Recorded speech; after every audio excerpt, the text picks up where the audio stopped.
Observar que desde aqueles primórdios, né, de 500 AC, havia algumas preocupações nesse sentido, e muito antes, talvez, digamos assim, mas Sócrates e Platão conseguiram realmente chegar e passar, digamos assim, uma mensagem muito forte, né, em relação a essa coisa da espiritualidade, né? E principalmente no que diz respeito a essa questão dessa renovação que a gente faz através das vidas sucessivas.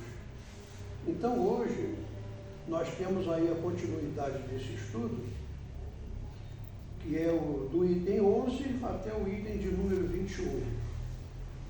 Então é aquele detalhe, a gente vai procurar chegar e fazer uma leitura. Esse livro que eu tenho aqui é uma publicação já um pouco mais antiga, mas é aquela história é aquele de estimação, sabe qual é? Mas é aquele detalhe, a essência e realmente a coluna vertebral é exatamente a mesma aí, tá certo? Então iniciamos aí essa introdução com o número 11. De duas uma, ou a morte é a destruição absoluta, ou é a passagem de uma alma para outro lugar. Se tudo deve extinguir-se, a morte é como uma dessas raras noites que passamos sem sonhar e sem nenhuma consciência de nós mesmos. Mas, se a morte é apenas uma mudança, a passagem para um lugar em que os mortos devem reunir-se, que felicidade há de ali reencontrar os nossos conhecidos.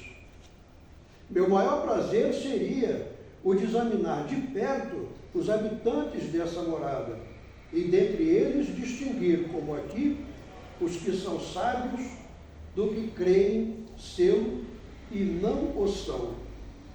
Mas já é tempo de partirmos, eu para morrer e vós para viver. Isso foi uma declaração de Sócrates, né, aos julgadores, e aí vem exatamente uma observação, digamos, da nossa doutrina através do querido irmão Kardec.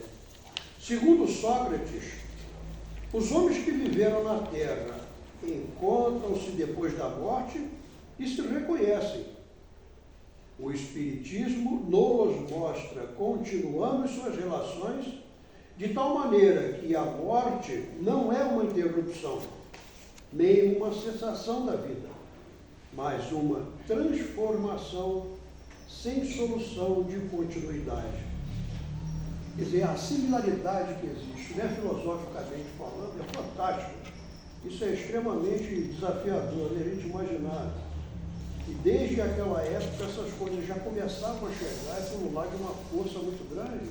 E a gente vê que exatamente o Cristo, já de uma maneira ou de outra, operava no sentido de preparar, né, essa boa nova, digamos assim, mais adiante.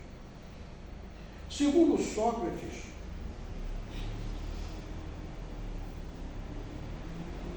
caramba, fiquei tão empolgado aqui que até me perdi. Sócrates e Platão, se tivessem conhecido os ensinamentos que o Cristo daria 500 anos mais tarde, e os que o Espiritismo hoje nos dá, não teriam falado de outra maneira. Nisso, nada há que nos deva surpreender, se considerarmos que as grandes verdades são eternas e que os espíritos adiantados devem tê-las conhecido antes de vir para a Terra, para onde as trouxeram.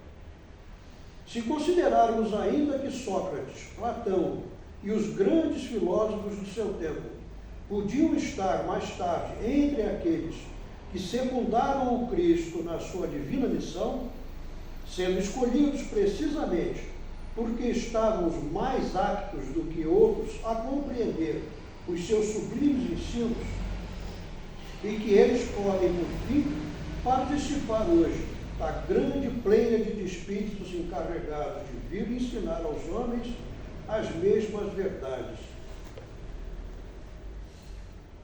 Número 12.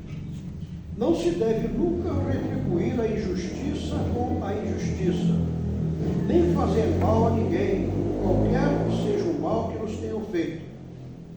Poucas pessoas, entretanto, admitem esse princípio, e as que não concordam com ele só podem desprezar-se umas às outras. É aquela velha lei de Italião, né? Aí vem exatamente a observação, entendeu, da doutrina. Não é este o princípio da caridade que nos ensina a não retribuir o mal com o mal e a perdoar aos inimigos? Está claro isso, né? Vamos adiante. Número 13. É pelos frutos que se conhece a árvore. É necessário qualificar cada ação segundo o que ela produz. Chamá-la má quando a sua consequência é má, e boa quando produz o bem. Então temos aqui na doutrina, esta máxima é pelos frutos que se reconhece a árvore. Encontra-se textualmente repetida muitas vezes no Evangelho. Número 14. A riqueza é um grande perigo. Todo homem que ama a riqueza não ama nem a ele, nem ao que possui. Mas há uma coisa que é ainda mais estranha do que aquilo que ele possui. Então há aqui um apêndice do capítulo 16, onde fala-se justamente que não se pode servir a dois senhores, né? A Deus e a Mamon, no sentido da gente chegar e refletir bastante sobre o que vem a ser essa riqueza do caso, né? Número 15. As mais belas preces e os mais belos sacrifícios agradam menos a divindade do que uma alma virtuosa que se esforça por assemelhar-se a ela. Seria grave que os deuses se interessassem mais pelas nossas oferendas do que pelas nossas almas. Dessa maneira, os maiores culpados poderiam conquistar os seus favores. Mas não, pois só são verdadeiramente sábios e justos os que, por suas palavras e seus atos, resgatam o que devem aos deuses e aos homens. Em capítulo 10, números 7 e 8, temos uma referência sobre isso aí. Número 16. Chamo de homem vicioso ao amante vulgar, que ama mais ao corpo que à alma. O amor está por toda a natureza e incita-nos a exercer a nossa inteligência. Encontramo-lo até mesmo no movimento dos astros. É o amor que adorna a natureza com suas ricas alfombras, ou seja, tapetes. Ele se enfeita e fixa a sua morada onde encontra flores e perfumes. É ainda o amor que traz a paz aos homens, a calmaria ao mar, o silêncio aos ventos e o sossego à dor. Extremamente poética essa citação do nosso querido filósofo, né? Aí, no caso, aqui a observação da doutrina.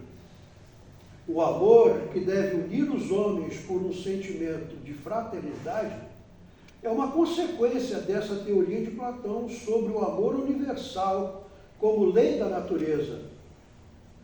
Sócrates, tendo dito que o amor não é um Deus nem um mortal, mas um grande demônio, ou seja, um grande espírito que preside ao amor universal, essa afirmação lhe foi, sobretudo, imputada como um crime. Nós já estudamos aqui na terça anterior sobre essa palavra, né, daemon, demônio, coisa e tal, o que significava lá atrás, nesse sentido aí, né? Número 17. A virtude não pode ser ensinada. Ela vem por um dom de Deus aos que a possuem. Vem, no caso, a observação da nossa querida doutrina. É quase a doutrina cristã sobre a graça. Mas, se a virtude é um dom de Deus, é um favor. E pode perguntar-se por que ela não é concedida a todos. De outro lado, se ela é um dom, não há mérito de parte daquele que a possui. O Espiritismo é mais explícito. Ele ensina que aquele que a possui a adquiriu pelos seus esforços nas vidas sucessivas, ao se livrar, pouco a pouco, das suas imperfeições.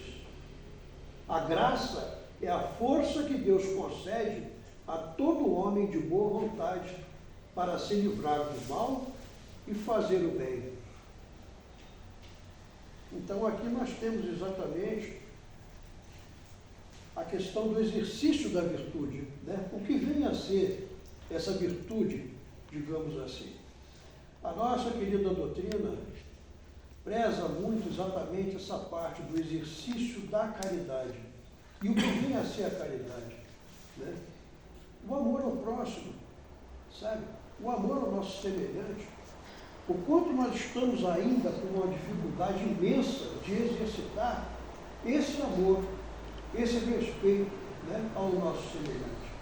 E eu acredito que isso, inclusive, tem muito a ver com essa nossa questão interior, sabe?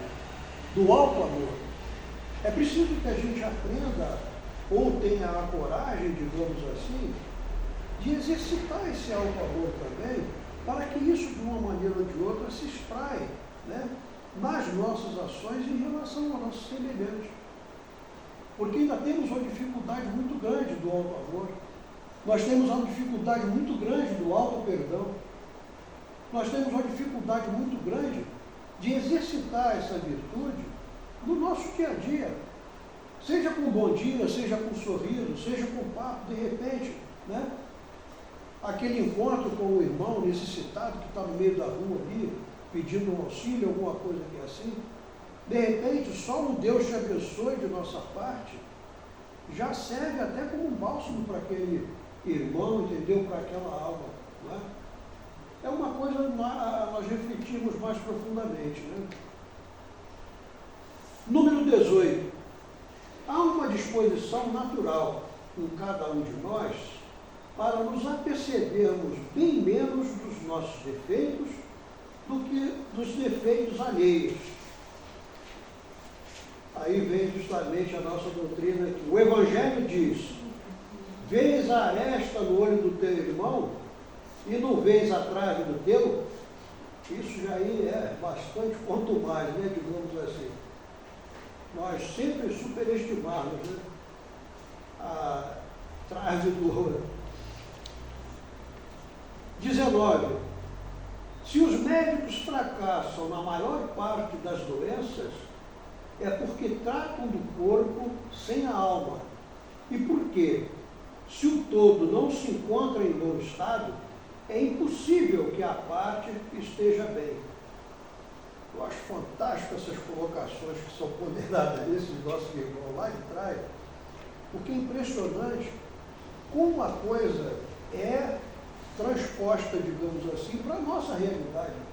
Convenhamos, nós ainda temos muitas etapas a serem devidamente, né, superadas, e atualmente, inclusive, a gente já está exatamente confrontando, né, essa coisa do que vem a ser, né, essa saúde somente do corpo, não da alma também, vamos dizer assim. Já há estudo, já há inclusive o próprio Espiritismo procurando propor exatamente esse conjunto de tratamento. Daí a gente vê, né, o quanto que é importante da gente tratar também da alma através, né, seja, entendeu, do passe, seja de uma água fluidificada, seja exatamente da prece, seja exatamente dessa nossa reunião, dessa nossa egrégora vibracional, desses nossos irmãos que estão aqui também, buscando o aprendizado, buscando a inspiração em cada um de nós. Né? Há uma responsabilidade disso aí. Né? Então, a doutrina diz assim: o Espiritismo oferece a chave das relações entre a alma e o corpo e prova que existe incessante reação de um sobre o outro. Ele abre, assim, novo caminho à ciência, mostrando-lhe a verdadeira causa de certas afecções, dá-lhes os meios de combatê-las. Quando ela levar em conta a ação do elemento espiritual na economia orgânica, fracassará menos. E faz lembrar muito Bezerra de Menezes, né? Uma citação como essa aqui. 20. Todos os homens, desde a infância, fazem mais mal do que bem. Aí vem a observação. Essas palavras de Sócrates tocam a grave questão da predominância do mal sobre a terra. Questão insolúvel, sem o conhecimento da pluralidade dos mundos e do destino da terra, onde se encontra apenas uma pequena fração da humanidade. Vou repetir. Onde se encontra apenas uma pequena fração da humanidade desse nosso órgão. Só o Espiritismo lhe dá a solução, que é desenvolvida logo adiante, em capítulos 2, 3 e 5, que a gente vai ter, né, o prazer de degustar mais adiante um pouco. Número 21. A sabedoria está em não pensares que sabes aquilo que não sabes. Vou repetir.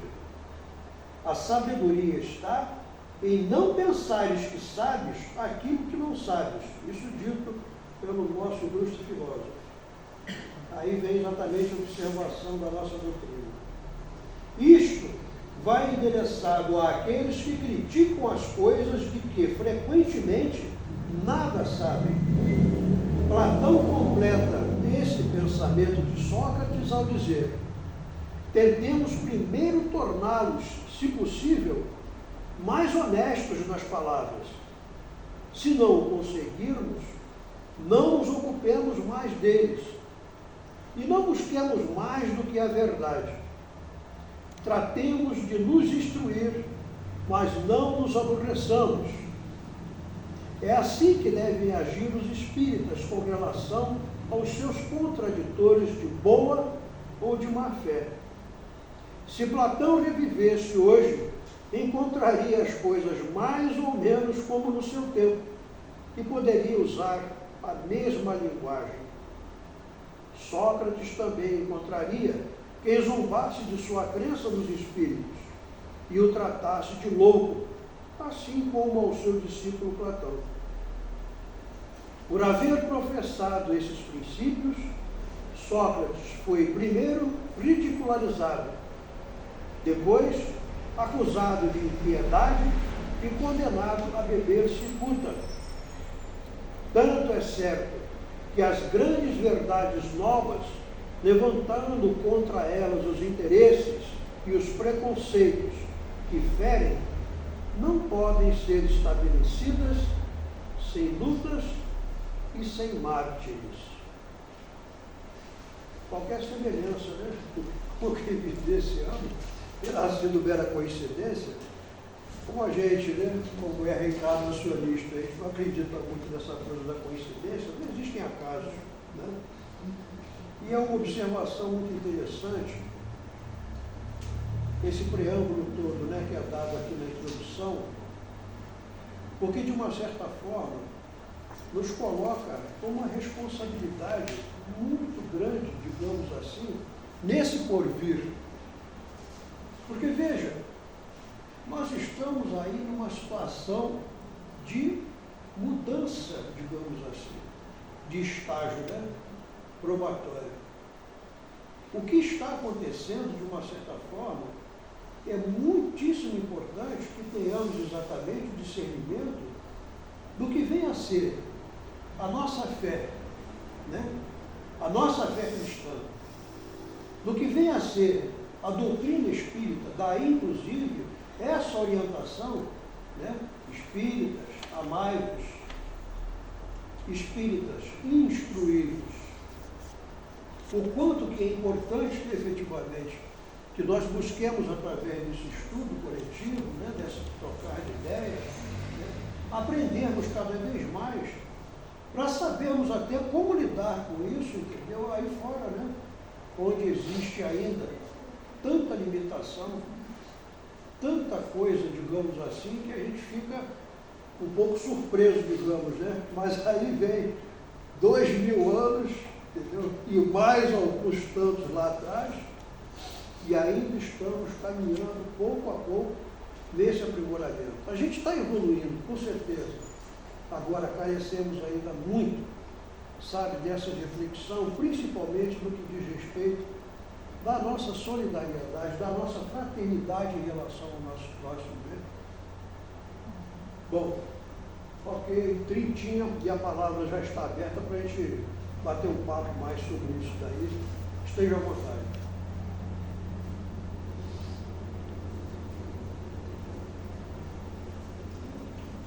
Olha que tem assunto, hein? É para os encarnados. Os encarnados estão esperando os estagiários, né? Essa troca aí para ver o que acontece aí, né? Esteja à vontade, por favor.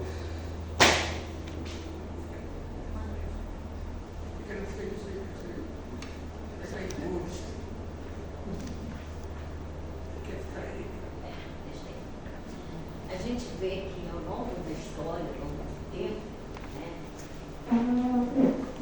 nós estamos sendo despertados, convidando a vida, a verdadeira vida. Né? Então, veio o nosso irmão Moisés, nos mostrando um Deus único, um Deus de várias interpretações daquela época, né? Mas que era um Deus que a todos amava. Né?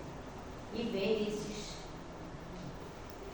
irmãos que vêm trazendo esse pensamento, né?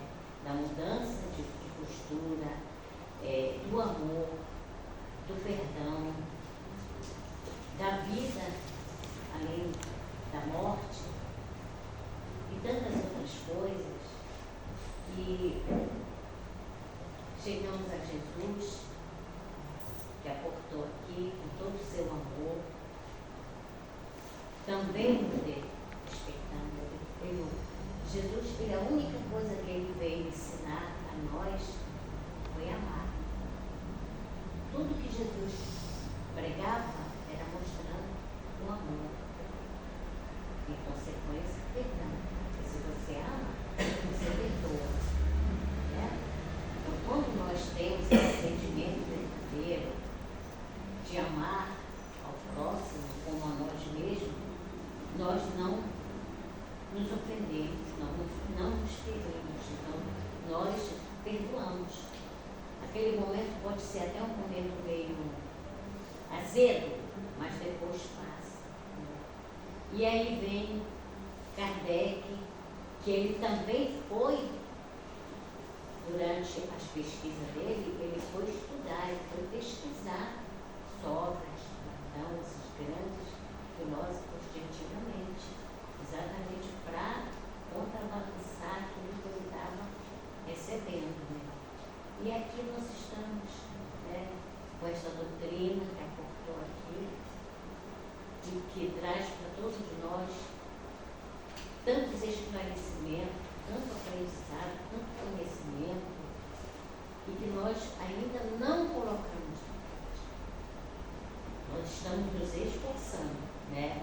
Isso é muito bom. Quando existe a boa vontade, quando existe o esforço, porque nós temos que ver que nós somos espíritos milenares, com uma carga de débitos, de erros, em nós profundo, como diz o Emmanuel, que o mal tem raízes profundas em nossos corações. Então não é só nessa encarnação que a gente vai arrancar esse mal. Então, mas pelo menos nós já estamos aqui querendo essa modificação, querendo trocar esses sentimentos negativos que nós agasalhamos há muitos milhares de anos, pelo amor, pela caridade, pelo perdão. Então, é no exercício. Né? Se nós estamos aqui toda terça-feira estudando o Evangelho, é porque nós já temos dentro de nós essa vontade. Né? Então, já é um passo, nós já temos um passo. E isso, a espiritualidade, está sempre nos auxiliando. Né? Porque Jesus, ele sabe que nós somos, como ele mesmo fala aqui, nós somos crianças espirituais. Que nós somos mais ignorantes do que maus. Por isso que nós fazemos as nossas radadas, né? Por isso que nós ainda fazemos coisas que ainda não nos agradam, né? Como dizia Paulo, né? O bem que eu como é que me ajuda? O bem que eu faço. O mal que eu não quero, eu ainda faço. Isso. O bem. Então, mas um dia nós vamos chegar lá, com certeza, porque a lei do progresso nos impulsiona a mudar, a transformar nossa psicosfera mental, a curar esse espírito, como o seu Francisco estava falando, que quem está doente, meus irmãos, não é o corpo. Quem está doente é o espírito.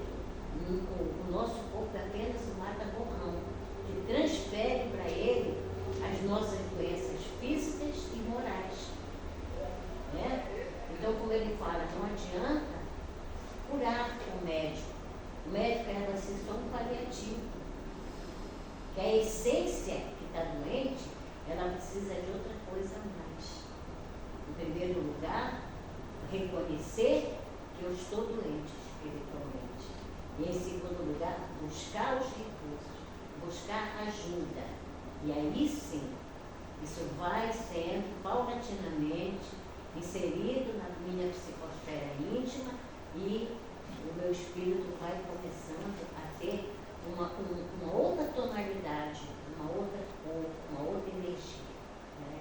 Então, o esforço de nós estarmos aqui hoje, né, estudando o Evangelho, de estar vindo nas palestras, de fazer tratamento espiritual, de fazer o Evangelho no lar, que é muito bom, o Evangelho no lar é uma coisa muito eficaz, porque nós sabemos que a gente tem outros momentos em que a gente, né, balança para lá, balança para cá. A gente vem aqui, a gente abastece as nossas baterias espirituais com todos esses recursos do aprendizado, do auxílio da espiritualidade que é embora.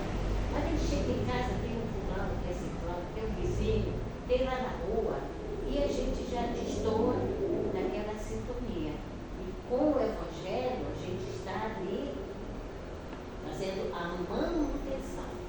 Né? Então, vamos fazer o Evangelho no lar, porque isso vai trazer no nosso lar, as pessoas que moram conosco e para nós, pessoalmente, é de grande valia, é um remédio, uma pílula espiritual que a gente toma a cada vez que a gente faz o Evangelho no nosso lar. É assim, eu acho que nessas passagens, né, que você escreveu, o interessante é realmente essa correlação, né, dessas filosofias, né, que Sócrates e Platão trouxeram, como são falando de forma diferente, claro, do que Cristo trouxe e a doutrina espírita, mas com o mesmo tipo de mensagem, né? Quando fala que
não queriam dar o braço a você também, já existia, né? Aquilo não soava uma estranheza, né?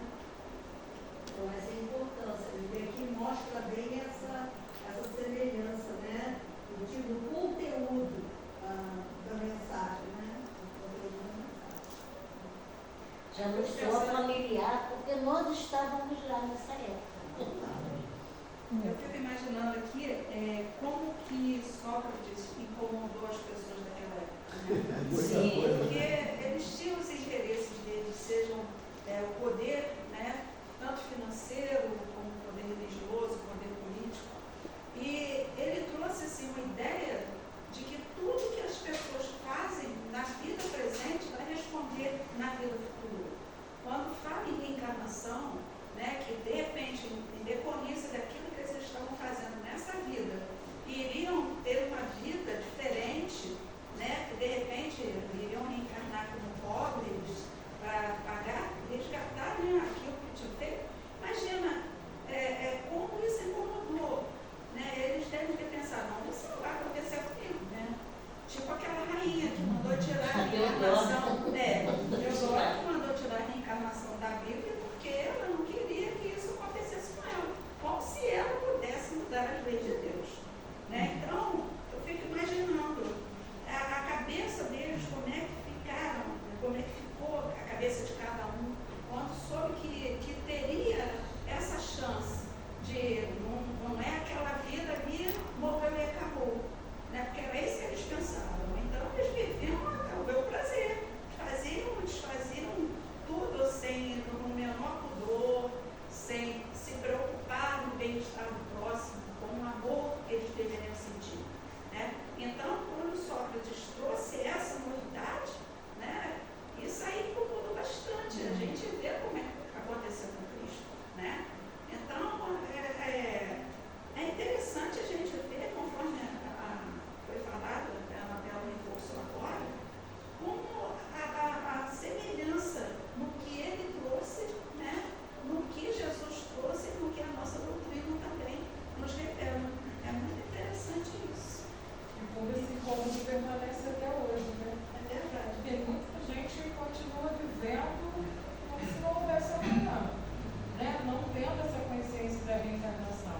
Quantas pessoas, quantas religiões que a gente tem aqui agora que não acreditam na reencarnação? Acredita que vai morrer, que os que vão ser perdoados vão ficar lá botando a pinha do céu, e tudo na maior tranquilidade, sem se preocupar e sem acreditar que a gente ainda vai ressarcir os erros que cometeu nessa.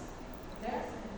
Quer dizer, quantos anos se passaram, quantos vieram para profetizar isso, e hoje em dia a gente ainda continua, mesmo com conhecimento, a gente ainda dá umas tropeçadas de vez em quando, né? Ainda mais aqueles que não têm realmente esse conhecimento. Como deve ser ainda mais, não quero nem saber para não me culpar. Entendeu? Não quer se responsabilizar. Bora para frente.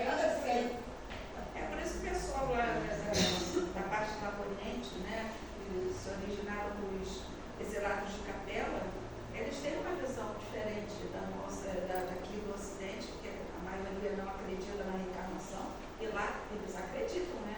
Só que alguns acreditam até que a gente pode reencarnar numa árvore, num animal, né? Então, mas pelo menos eles acreditam na reencarnação. Né? Eles acreditam nessa possibilidade, mas não acreditam, não veem ainda como instrumento da justiça divina. Isso. Não é? Não tem essa associação. Né? É assim. Mas eles se preocupam muito com esse negócio de reencarnação lá.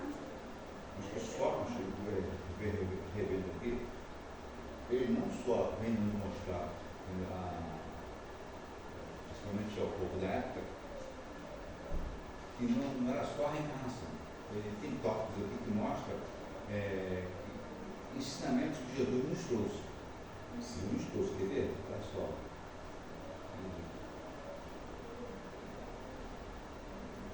Nunca se deve retribuir por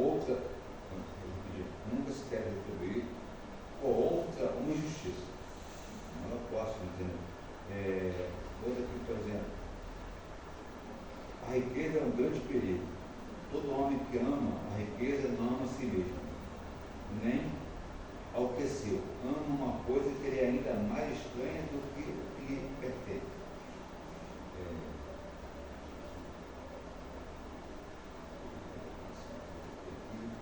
É pelos frutos que se conhece a árvore. Toda ação deve ser qualificada pelo que produz. Qualificada de má, quando dela provém a mal. De boa, quando dê origem ao bem. Eu acho que o juiz, ele estava aqui no finalzinho aqui do primeiro capítulo do ponto 11, ele fala no finalzinho assim: no entanto, é tempo que nos separamos, eu para morrer, vós para viveres. Aos juízes, né? Eu acho que os juízes tinham ele como lunático. Olha que os juízes eram o povo, era a casta que estudava, era a casta que dominava os assuntos, entendeu? Se eles tinham Sócrates como esse cara como um herege, entendeu? Quer dizer, imagina o restante. Então era fácil, ele morreu porque não se luta, é fácil ele não mata esse camarada. Mas camarada. É impressionante, entendeu? Esses espíritos que vêm, eles têm o conhecimento de Sócrates, de Platão, mas todos os outros que vieram antecipando a Jesus, mas Jesus mesmo, ele toma no advento dele aqui, ele veio para tentar trazer os ensinamentos para aquele povo mais inteligente. Quem era mais inteligente? Eram os judeus. E os judeus, o que fizeram para ele? Aí ele fala que veio para os pobres, para os sofridos, mas ele veio para os judeus tentar entender e disseminar o amor. Como é que está hoje, é impressionante. Impressionante, entendeu? Entendeu? Então, eu não sei como é que nós vamos parar. Por quê? A tecnologia ela está cada vez mais avançada. Mas até onde a gente vai precisar dessa tecnologia se a gente não desenvolve a nossa moral? Nosso ser que nós somos, o humano que nós somos? Até onde? Onde é que nós vamos parar? Mas eu acredito que num momento qualquer vai ter uma freada nisso. Porque estão encarnando agora muitas crianças que estão trazendo um amor que a gente vê assim que não foi ensinado por ninguém. Surpreendente, né? Não é? É surpreendente. A gente vê na internet cada criança com cada fala que surpreende. Tanto até na área de educação, como eles falam, né? Na área de medicina, que tem um garotinho que é espetacular, nas artes, entendeu? Então eles vão crescer e eles vão alavancar uma mudança. Eu acredito que isso vai acontecer, entendeu? Essa aí é um pouco que a gente está sabendo, mas o que a gente não está vendo? Muita coisa acontece de bom, é que as pessoas não falam das coisas boas que acontecem. Então, assim, por exemplo, a pessoa que adota uma criança, tira a criança da rua e adota uma criança. Ninguém fica sabendo que ela fez isso. Mas se alguém chega e mata uma criança, a pessoa fica sabendo, porque é um ato violento, e a violência, ela vende, entendeu? Chama atenção, entendeu? Nos comove, isso aí também é trazido a nós para a gente ter aquele sentimento de compaixão, né? Tanto pela vítima como por quem comete o erro. Claro que a gente não, pelo menos, não vou ser hipócrita de dizer que eu estou no patamar de perdoar um assassino cruel. Não vou dizer isso, mas é para isso, né, que a gente fica ciente dessas coisas que acontecem. Então, assim, tem muita coisa boa acontecendo. É que a gente não fica sabendo, porque bem é tímido, ninguém fala, entendeu? Mas tem muita coisa boa acontecendo, sim. É claro que o que acontece de mal, conforme eu falei, é aquilo que aparece mais porque choca, né? E porque a mídia gosta de mostrar aquilo que não é bom, entendeu? E gosta de dar publicidade. A situação, eu concordo com isso que você falou, prometo que tem razão. Mas a humanidade, ela era para estar um estágio mais adiantado. Jesus veio, não sabe,